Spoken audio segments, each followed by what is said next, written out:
Welcome, everybody, to yet another episode of the Inverted PM or Inverted podcast, where we discuss those products that have to deal with security, abuse, or any other place where success is when nothing happens. And if you want to know more about this idea of inverted products or how they work or what everything is, what all is different about it, you can look on LinkedIn, where we have a group where we post. You can find all of us on LinkedIn. Dario, Tom, Dana, and myself. And yeah, today we are excited because we're joined by Patrick. Welcome this week. Patrick is the CEO of a company that specializes in risk quantification, which is also the subject of today. And just a reminder to the audience, we all represent ourselves here, not the companies we work for or own or run with. And we just want to have an engaging conversation around topics that we love to debate. And with that, let's get into it. Patrick, welcome. So excited to have you there today. Yeah, likewise. Thanks a lot. It's great to be here. Let's go. Yeah, and the subject today is risk quantification. And we discussed a few episodes ago the concept of damage, and we stayed very hand wavy. Like, yeah, we should all focus on damage, and that's the ultimate metric. But obviously, at some point, someone will say to us, "How much? How much are you going to do?" And Patrick, I think that's something that's your daily bread and butter, right? Exactly. And the angle we're actually taking and have been taking the last few years, because we've seen this works and sticks best, is really how do we know where we put the next dollar, where we put our energy, where we put our attention and focus is actually going to reduce the risk the most. And not so much from an academic context and background where we say, let's calculate everything through, but really looking at an asset level and say, what can I do in my environment to effectively reduce the risk for disruption? Okay, so reducing risk is great, but again, at some point, someone will ask me how much. And Dana, I think we've had this discussions before where I think once you worked, for example, on like the risk of not asking everybody to add a second factor to their account. And I was wondering if that's something you could give a high level sharing of how that helped, because I think it's benefited me learning from that, and it might benefit a lot of people. Sure. I think risk, I've done a lot of work in different types of risk, and like in an ecosystem, you're working with an ecosystem, many products are calculating risk. And the thing is, what is the risk? Because it's a word that's thrown around, right? And so we used to be explicit, and we'd say whenever someone said they're calculating risk, we'd say risk of what? Like, you can't just say I'm calculating risk. You have to tell us the risk of what. And when we so when we calculated risk, like in something like a product like identity protection, we were specifically calculating risk of compromise, right? And what is the machine or system telling us that the risk of this account specifically for compromise, which was great for that point in time, but that's not the only vector, right? And so one of the things we're looking at is evolving like risk calculations to risk of compromise by risk of damage that could be occurred from that compromise. And that was kind of the overall security risk that we were looking at building, right? So I think the most important thing when you look at risk is defining what you're measuring the risk of, and then being clear with customers what are the parameters of the calculation, because otherwise it's kind of a black box, right? Like, I'm calculating risk, and what is this number? What is high, medium, or low? What is 75 or 90? What does that mean, right? And so I think that's the challenge. We talk about machine learning and AI and giving responses, and results, and it's the same thing. It's like, you can tell me what the algorithm thinks, but you also need to give additional context about how or why you calculate that. Otherwise, whoever's looking at the risk won't have confidence in it, right? Because they won't know what it is. And it's really hard. I said a whole bunch of things that's a really hard problem to do for a inverted PM, to actually be able to understand how, or even in some cases define how risk is calculated, and then convey that to a customer or a partner that's looking at this. So let's get into this a bit, right? Like you just mentioned low, medium, high, and traditional ways of measuring risk. And Dario, I think you've also worked a bit on this. Like, why aren't like abstract terms like low, medium, high, or green, yellow, red? Why aren't they sufficient? I think they're not as sufficient because people make an interpretation on what they want to get out of it. Like, I mean, security is for a lot of people, is such an abstract topic, is that they already make a definition of how much at risk they think they are. And if you tell them that risk is low, they might overestimate, well, low is almost non-existent, so they don't have to do anything. Or if you tell them risk is high, they feel like you're overselling them and just want to make them afraid. Because it's a risk of something that hasn't happened yet and might happen in the future. It has to come with much more context. It has to come with more information of why do we think that risk is high. And we've spoken about that in like attacker journeys, like there are attacks that are cheap. So if an attack is cheap to perform on a high scale, that makes it more, that increases the risk that it would actually happen. If for a specific attack you need a 0 day and a specific, or a chain of 0 days, well, that reduces the risk. And then I think people who need to assess those have to be much more transparent about sharing how they get to that conclusion, rather than just say it's high risk or low risk, because that in itself means nothing. So basically, we've saying it's, have to quantify risk of what, and it's very complex. We also say that low, medium, high, or abstract things, it doesn't really give people the way to understand it. And I guess the only thing that allows you to do is to stack rank stuff. But Tom, you speak a lot with leadership of companies and boards, and what are some approaches that you have seen working? And then let's get into an example. Yeah, Or I is mean, this still, or are people still happy with low, medium, high, and like vaguer, abstract measurements of risk? yeah, I mean, it depends who you're talking to, right? Like ultimately, if you're speaking to, for example, C-suite or board members, I mean, actionable insights are always good, but the actionable insight in this case is going to be invest more in your identity controls, or for example, sub component of that. Like, and that's a kind of red, amber, green style rating, because that's the decision that they're empowered to make, and that's the kind of their flight level. Whereas risk to someone who kind of actually operates like a platform or something that acts as a security boundary is interpreted in different, more granular ways, right? So it's about the audience, right? And I think again, there's always this kind of this split between the corporate and the consumer context, right? Because consumers, non-specialists specifically, they're motivated by, red flashing alarms, and this is like a design principle for all forms of interaction on the internet, right? Please do something about this, and as long as you can make the action kind of like fall into kind of like a retention pipeline, then you're more likely to get a good outcome. But it needs to be really hand-holding. But if you're talking within the context of like a complex corporate environment where it's not an individual consumer, but it's like it's an organization, then you need to split your insights according to who it is that's receiving. So yeah, that's exactly, you're saying risk. We have to basically adapt it to the audience. We've talked about some of these older measurements of low, medium, high not working, and we've talked about we have to define what we do.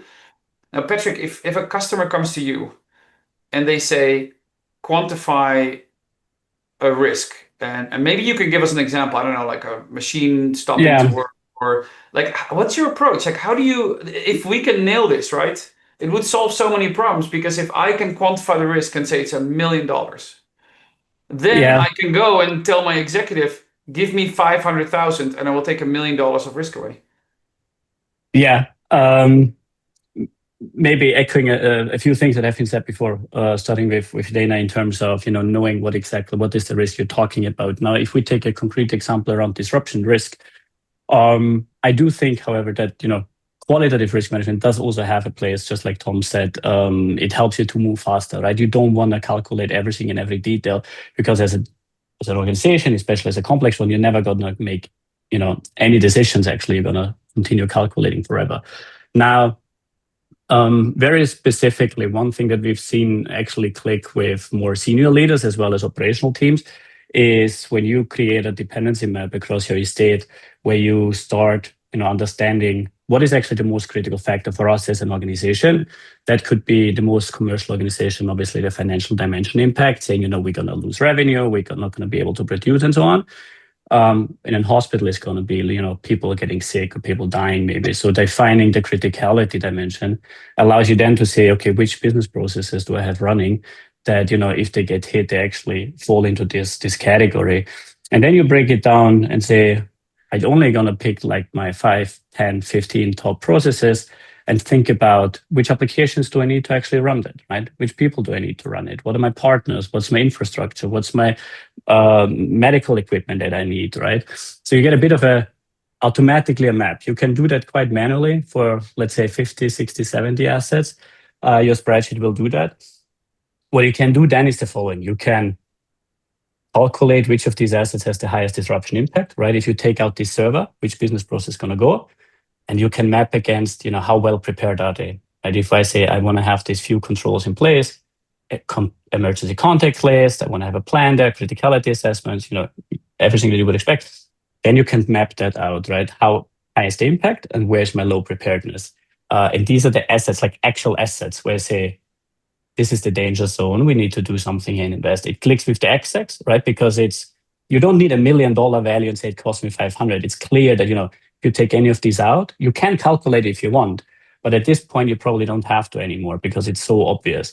And it's also clear for the ops guys because now they know, oh, these are the 10 applications I need to onboard to my data protection controls because, they would have the highest impact in case of a wipe-aware attack or whatnot.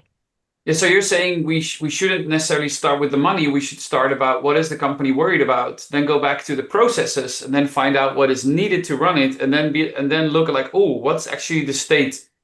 So you're basically building this pyramid where you start at the top with like, oh, what's the company worried about? Is it deaths or is it money or is it whatever? And then you go down all the way until the app layer or the resources layer, and then at that point you're saying you no longer need to talk about money, and it's much more about creating awareness of what needs to be done rather than the actual cost. Am I saying it correctly, Patrick? And then we'll go to Dana and Tom. You're saying it correctly. You can still do the calculation then if you want, right? It's going to be much more robust, much more simple. You can tailor it to your scenario, right? Yeah, spot on. I don't know who was earlier, Tom or Dana. So Tom, when you? Oh, Dana was first. Are you pointing at each? No, Dana, Tom was first. Tom was first. I think what I really like about the way that Patrick described that, and I'm super interested to hear other people's opinions, right, is that the way that this mapping on the business process level takes place has certain dimensions, some of which are easy to appreciate, which is like, for example, the human factor, like which people do I need in order to run this process? So like, if you have like a bricks and mortar business, you need someone who's in the store operating the point of sale and speaking to the customers. You need people who ship the goods and material to the stores, etc. You need people who manufacture it, right? And then if you move to the infrastructure technology layer, you have like a component or like almost like a physical component view. Is that like I need a network, I need servers, I might need a data center, or I might be reliant on a public cloud. I need endpoints, right, of some description. But where it becomes more interesting, I think, for people, especially in this round, who are more interested in security and identity, is like, what does the application and the identity kind of like meta layer look on that, and how can you retain the value of the exercise and the simplicity of the mapping to the business processes, while at the same time introducing the necessary complexity of understanding, like, what do these kind of like software and kind of like meta identity components bring in terms of business criticality. So are you saying also we can use identity and access management to holistically, like once you've built all your processes, you can deploy a solution that lowers the risk of everything rather than only doing spot fixes? Not necessarily. So I'm talking about the mapping primarily, which is to say, like, the way of mapping business processes logically in terms of like human capital, physical capital, infrastructure, IT kind of infrastructure is more simple than it is to map it to more ephemeral, more complex, more interdependent, more diverse and distributed concepts like your IDP, like your whole kind of set of identity security controls. And it's important to understand that from business continuity perspective. So like really simple example, my Active Directory goes down. Do I need my Active Directory directly in order to kind of like manufacture like a crystal and ship it? Not directly, no. Do I need it in order to facilitate a lot of the underpinning processes? Yeah, absolutely, because people can't log in, right? So how do you incorporate like a component like that into your view so that it informs your critical path without making it too complex? Yeah. Dario, sorry. No, Dana, that you was still want to first. go? Yeah. Yeah.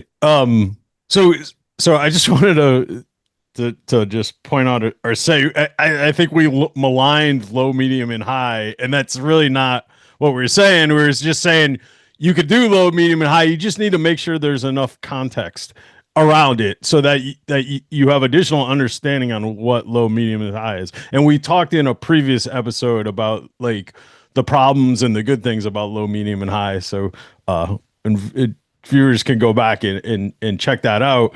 The other thing though, which Patrick and Tom pointed out to help in the explainability or something that needs to happen is the tangible things outcomes you need from those risks, like the actions you need to take, you should take, or changes you should make that can modify that risk, also helps in understanding and drawing those correlations are helpful and hard, but it's something that needs to be part of the risk to make it actionable. And I guess that's the bottom line is risk also needs to be actionable. And that's the value add of a lot of products, is being able to tell you what you can do to change that risk.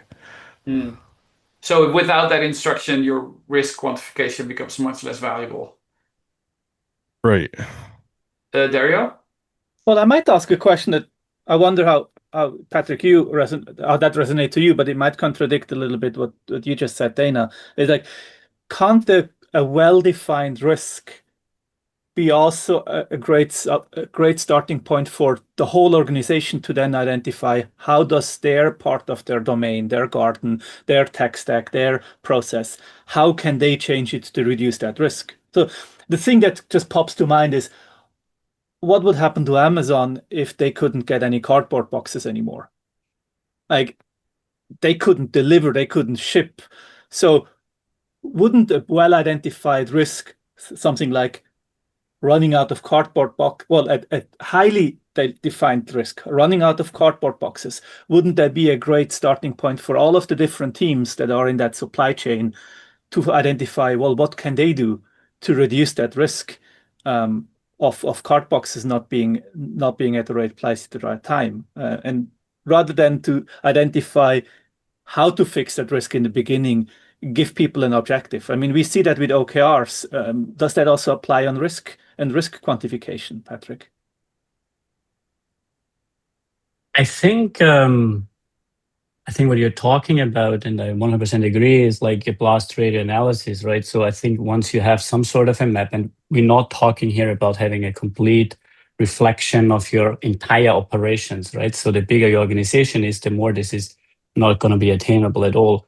But if you identify, these boxes being required in order to, for the distribution being one of our key business processes, like from an analytical perspective, what I'm going to do is like, okay, we carry, let's say 90% of our revenue with this process, right? If this process is gone, 90% of our revenue is not going to flow. So then I'm going to look into, okay, what are all the different aspects that could break this process, right? And then, the supplier, so supply chain criticality and analysis, which part of the supply chain, right, where do I need a secondary, third, tertiary, supplier to make sure that if something is going wrong here, then I can actually substitute that. So yes, I agree. I wouldn't say that, picking, trying to come up with a list. I would more like trying to understand what are your key business processes, understanding what is actually carrying these processes.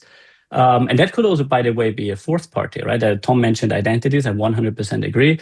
Could be fourth parties, all right? You could have a single fourth party for 3-4 different providers that you have, right? And you didn't even know that how much these fourth parties carry. Now we talk a lot about obviously AI systems, AI agents, whether by design or by chance they're going to be introduced.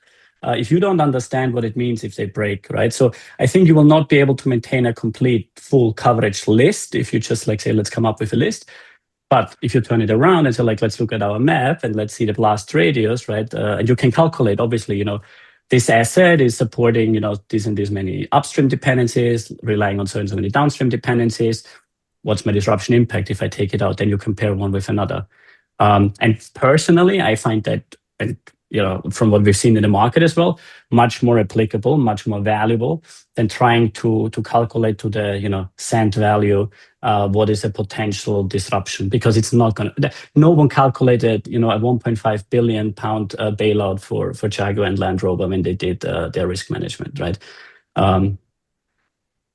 Is that what happened? They were forced to. I know that they went down, and it was 1.5 billion. Is what they what in the so end. It's basically they've been down the entire September, right? I think they plan to resume some operations.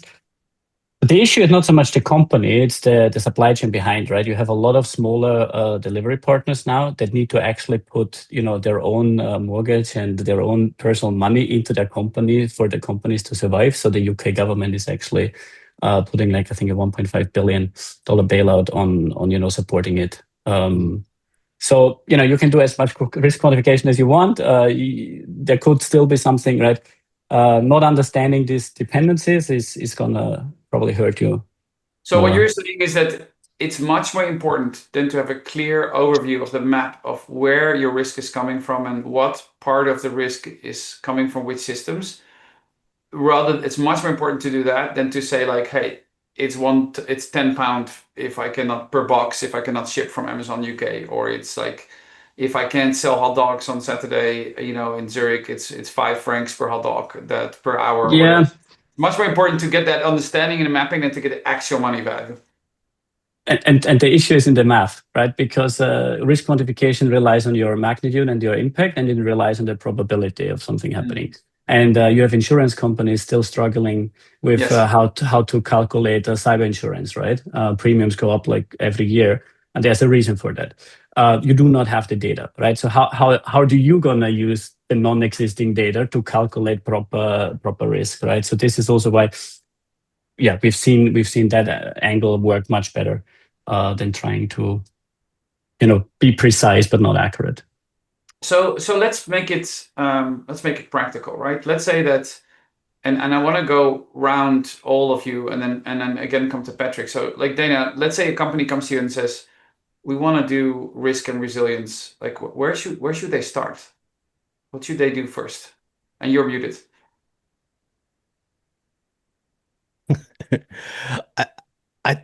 I think they need to quantify the surface area that they want to calculate risk on, and then understand the problem that they're using risk for. Is it to business continuity? Understand what happens in the risk required to maintain business continuity?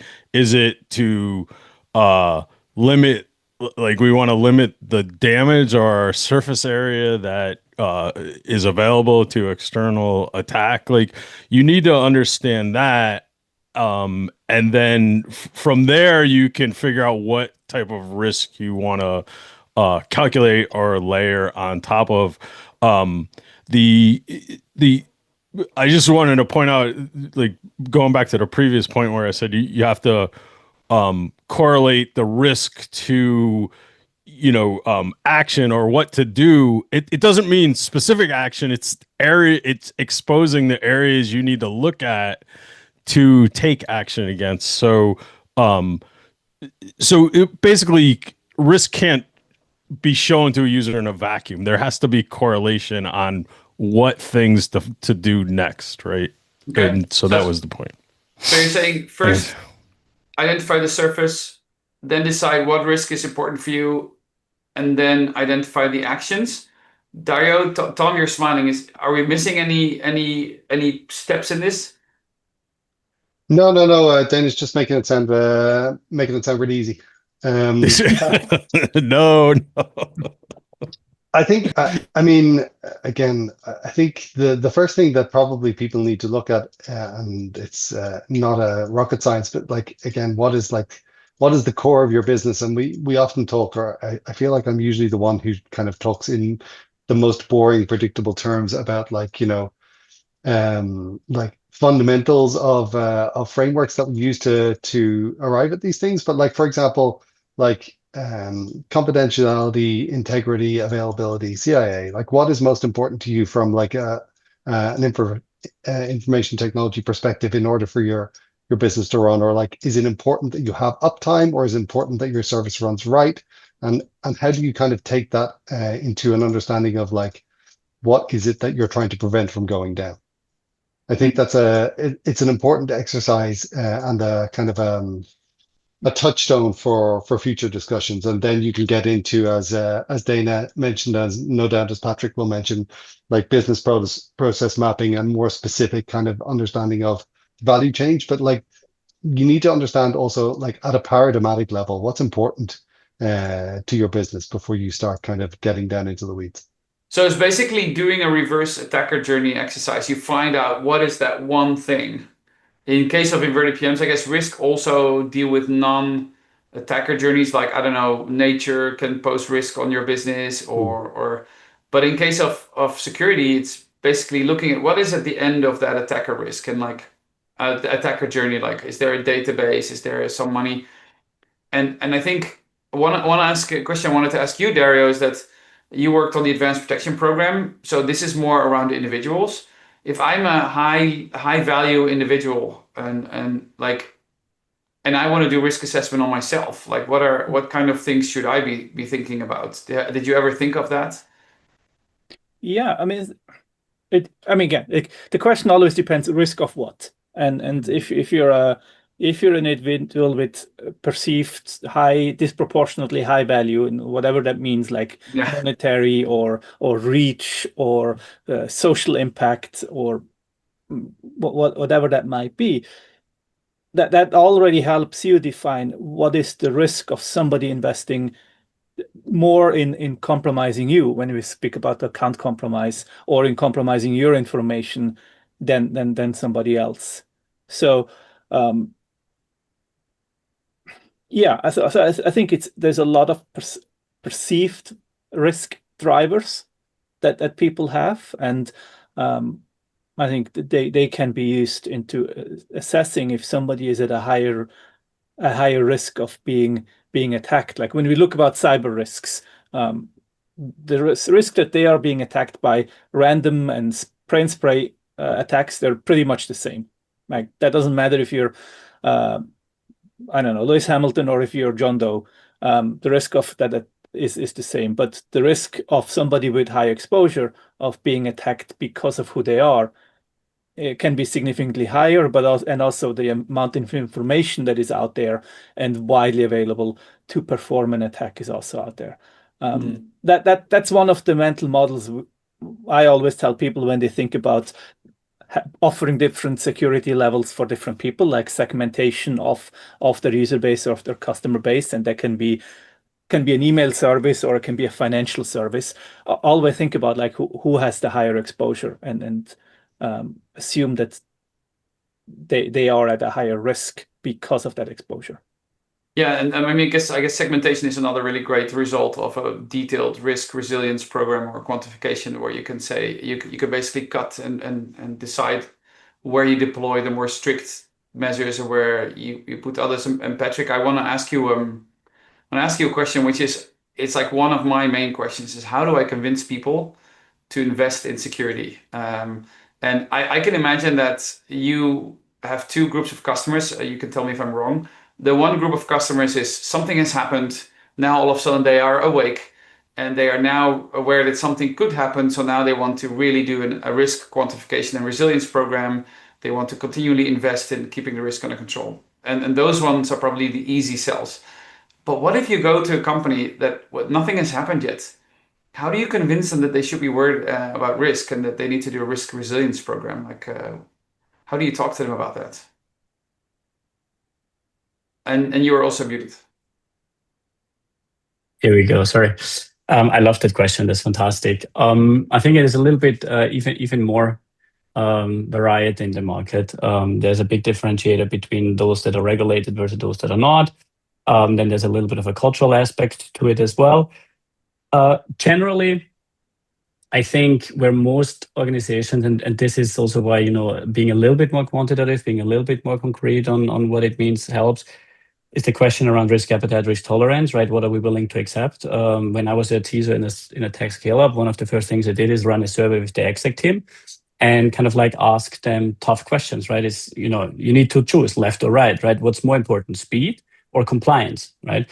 How much are you willing to be responsible for in case of an incident, right? Is it like 10 million or is it 50 million, right? What do you feel comfortable with? So then you get a bit of a feeling, where does your organization stand? Now, again, let's not overcomplicate it, but let's get some indicators of what we are talking. Because then, once you have your model together that we spoke so extensively about, I think everyone's point is like your threat model, right? What are the things that could actually happen? And if I get a bit of a sense of where my executive team wants to go, and they, depending again on your structure of organization, could be driven by shareholder value.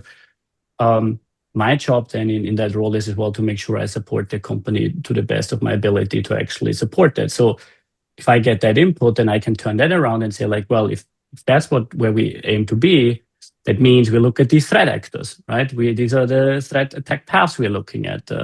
For us, this means here we have our danger zones, right? So now we have three options, right? We can do nothing, or you have your path forward. So I'm not sure if it's convincing or if it's trying to bring the people together and be clear, right? And giving them the information they need to make decisions, that they know what decision they make, right? There's a reason why Mark and Spence exec left the company a couple of months after this massive cyber attack, right? There's a reason for something like that happening. Patrick, if yeah. I may, I really love the fact that we're not talking in the abstract here. So when you asked that question to your team in your TISA role, what did they say?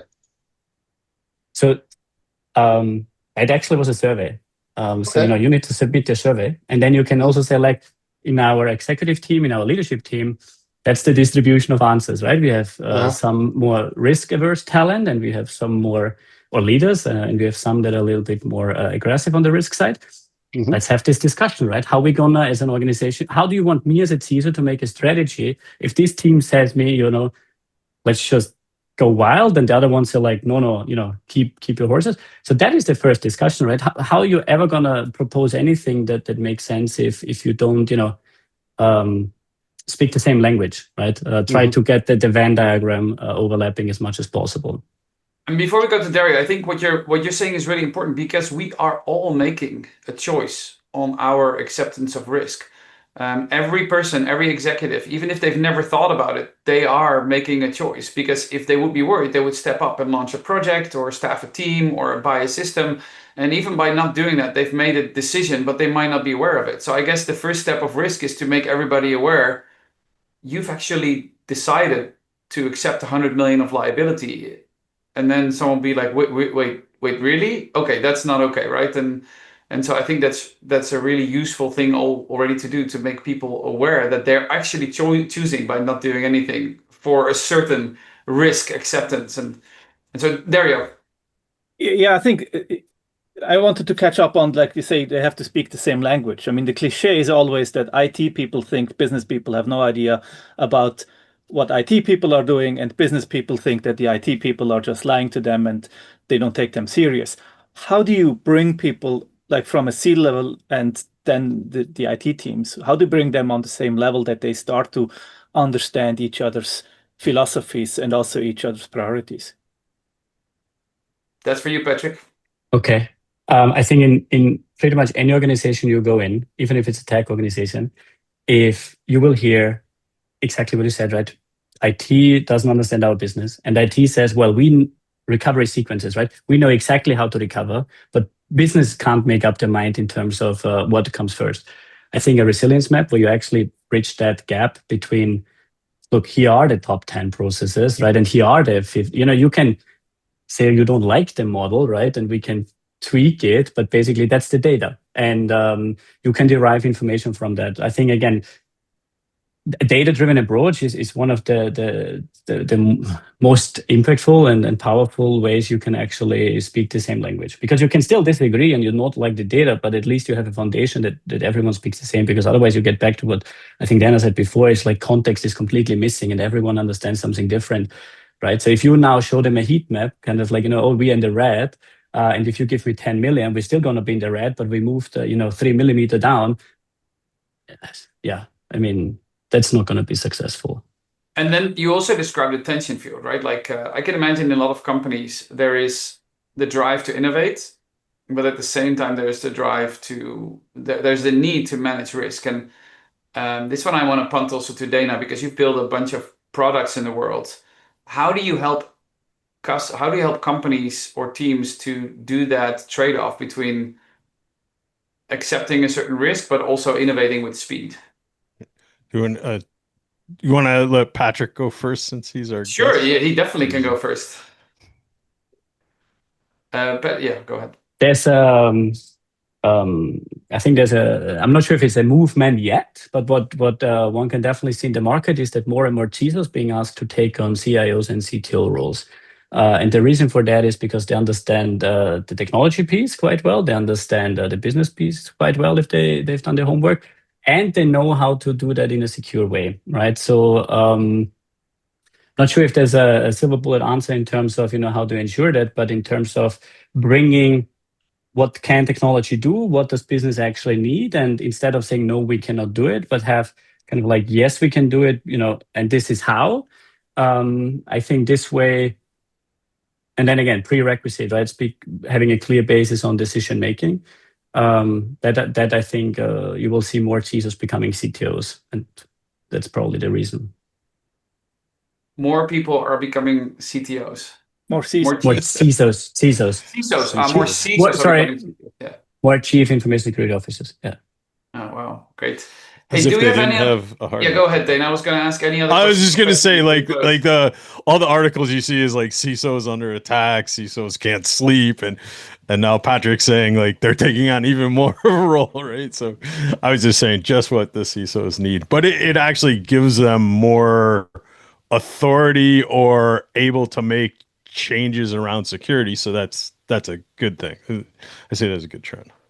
I think one of these weeks we should talk about the CISO job and how we can help CISOs, because it sounds like one of the hardest jobs in the world right now. Your risk service is completely expanding every single day. People bring all kinds of stuff into your organization.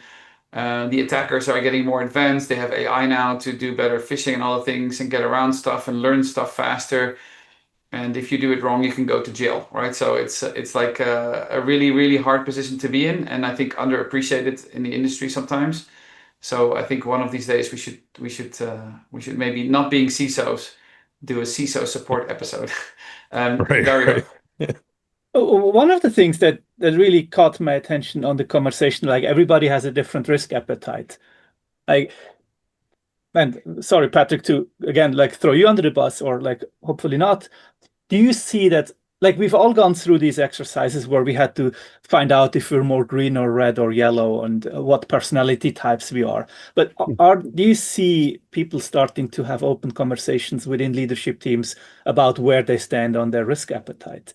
Because it just sounds to me that like if you don't know where your conversation partner or your peer stands on how much risk is the company should accept and how they should prioritize, I don't know, speed over resilience or safety, then you're going in circles. So have you seen people starting to be open about where they at least identify themselves on that spectrum of risk appetite and risk resilience? I mean, that's also their role as an executive, right? Ultimately, to kind of, they own the decisions from an organizational perspective in which direction to go.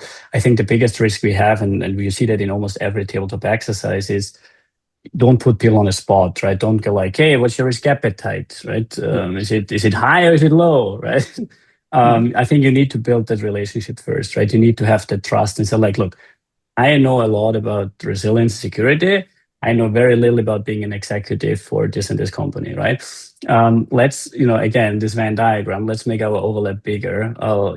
Help me understand what's important to you, and I'll help you understand from a security perspective. And then if there's a little bit of a situation where you say like, okay, I feel comfortable saying speed is more important than compliance, right? I think that's important. Because someone else made the decision that this executive is in this role, right? And that person and the whole organization is executing based on that mindset. And this is good, right? For a reason. So when we talk about enabling business and, no one can hear it anymore, right? But I think it's actually just really people coming together and trying to understand each other. And then you can ask that question, hopefully. Yeah. I wouldn't lead with that question in the first meeting. Yeah. Well, thanks. Thanks so much, Patrick. I think I've learned so much today again, and every time we have someone like Patrick or other guests on, I leave with a whole bunch of new things to think about. And I think for me, it's really standing out. When we started, this talk today, I was really thinking about, okay, now we're going to get a formula how I can calculate the money value of some risk, and I can go to my executive and tell them they need to invest, or go to a company and tell them you need to invest, and it's actually really not about that. It's really more about creating that language, making it very transparent about what we are accepting, even without knowing maybe that we actually accepting it, tying it back to the core business value, and making it actionable, deciding what the risk is we discuss, we worry about, and identifying the core processes, and then sort of backtracking to the risk. And again, Dario, you always bring up that it's also important to think about what happens before us and after us, and that's what Patrick highlighted also in the case of Jaguar, I think, where a lot of companies are also before involved. So again, a lot of different thoughts. I want to say thank you, Patrick, for joining us today. Really great. And thank you always to Tom, Dario, and Dana for joining for the interesting conversation. And to all of you listening or watching, thank you again, as always. We are enjoying these conversations a lot, and we hope you do as well. You can connect with us on LinkedIn in the Inverted PM community or in our different profiles. And we'll see you in the next one.